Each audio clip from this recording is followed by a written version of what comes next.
Today's project is to make a 1 pound bowl. So I have 1 pound of freshly wedged and pounded clay. So it's pounded into a sphere. Got a clean dry bat in front of me, and so let's go. Looks pretty good. So we've gone over centering multiple times by this point. So we're just going to get this thing centered up.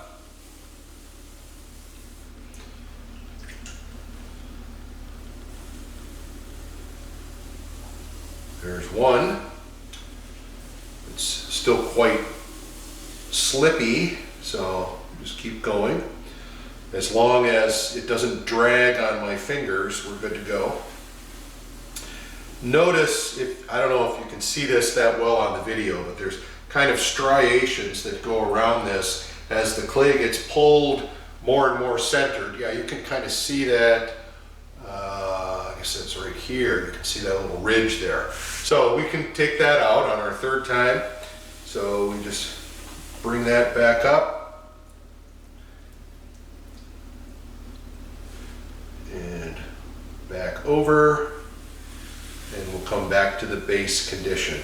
So up to this point, every piece is exactly the same as this. Nothing different at all. We're just getting things centered. Again, I like to keep my work area clean. Now, we're gonna make a bowl. So the next step will be exactly the same. We're gonna open.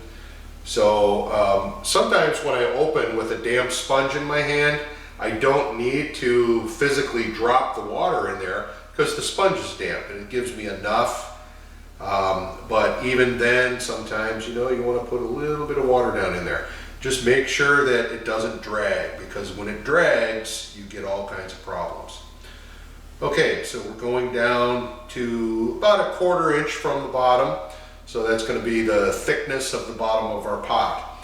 I've got that down. Now I'm going to go ahead and stretch this out.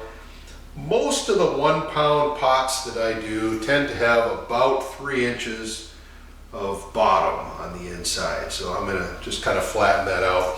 Now with a bowl, you don't necessarily want the bottom to be perfectly flat. So, and it won't. There will be a kind of a flat spot there, but it won't be flat in the same way.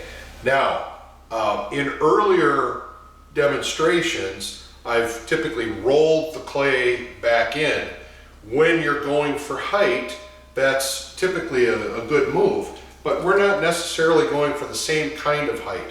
So I will go ahead and smooth out the lip a little bit, but I'm not going to push the clay back in because I'm actually going to want to bring it out.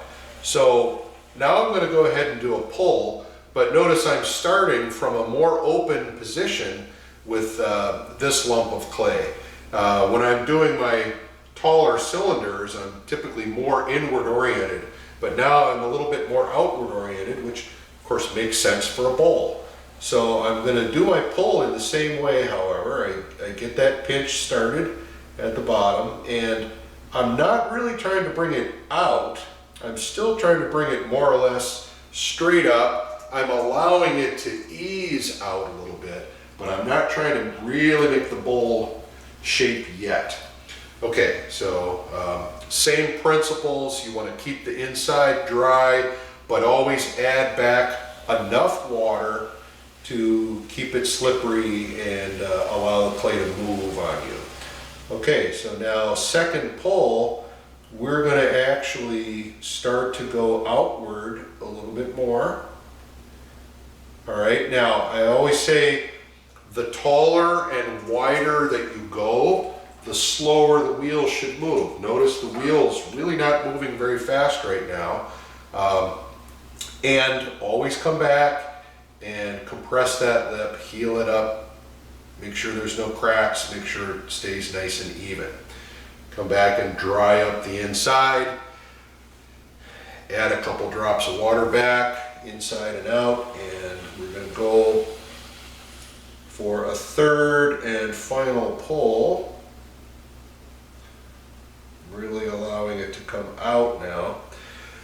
So now I've got the basic shape, and this is kind of fun to take other tools and really fine tune the shape. I've got this rubber rib that I like to use on bowls, and so when you're using a rib of any kind, you want to hold it so that it drags away from the sharpness. Okay, if I put the sharp end toward the leading edge of the clay, it's just going to grab. So I want to have the sharp edge pointing away, and I'm just going to kind of reach down to the bottom and begin to smooth that, and just making a nice curve on the inside of my bowl.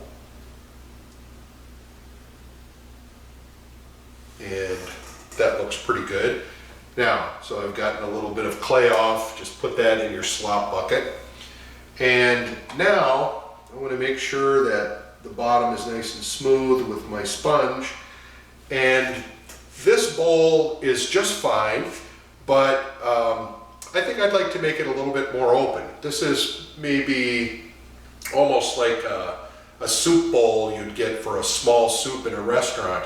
So that's a nice shape. But if you wanted something more like you'd have a bowl with a normal set of dishes, you might want it to be a little bit wider. So I'm going to just ease that out just a little bit and put a little bit of a lip on it, a kind of a ledge on that lip. So just kind of stretched it a little bit. And you always want to make sure that your lip is really well finished. You know, that's the lip of the pot is where you interact with it most, with both your eyes and in the case of a bowl, quite often with your lips. So you want to make sure that is nice and smooth. I'm just playing with the shape a little bit now. I think I can make it a little bit wider, and so I'm going to do that. And you can go too far with this, fine-tuning your shape, but you want to have it look, distinct. You want to have the kind of shape that you're going for, whatever that is. A lot of times you have a choice between the finger marks and no finger marks. And for a bowl, sometimes no finger marks is pretty good. It depends on what you're going to have in the bowl, I guess. But let's make it nice and smooth with the rib, and then that's going to be great. I think I'm going to put a little bit more fold out on that rim.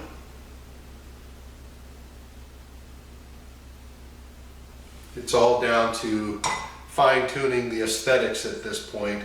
The really challenging thing is once you achieve a shape, make a second one, duplicate it. So that's fine. Now I noticed that I forgot to do my pre-trim move on this, and that's going to be a little bit difficult to reach under there, so I'm not going to bother with that, but I am going to pull this bowl off. So I put a little bit of water down, and I'm going to run my wire underneath that, and if I do this right, the bowl should move.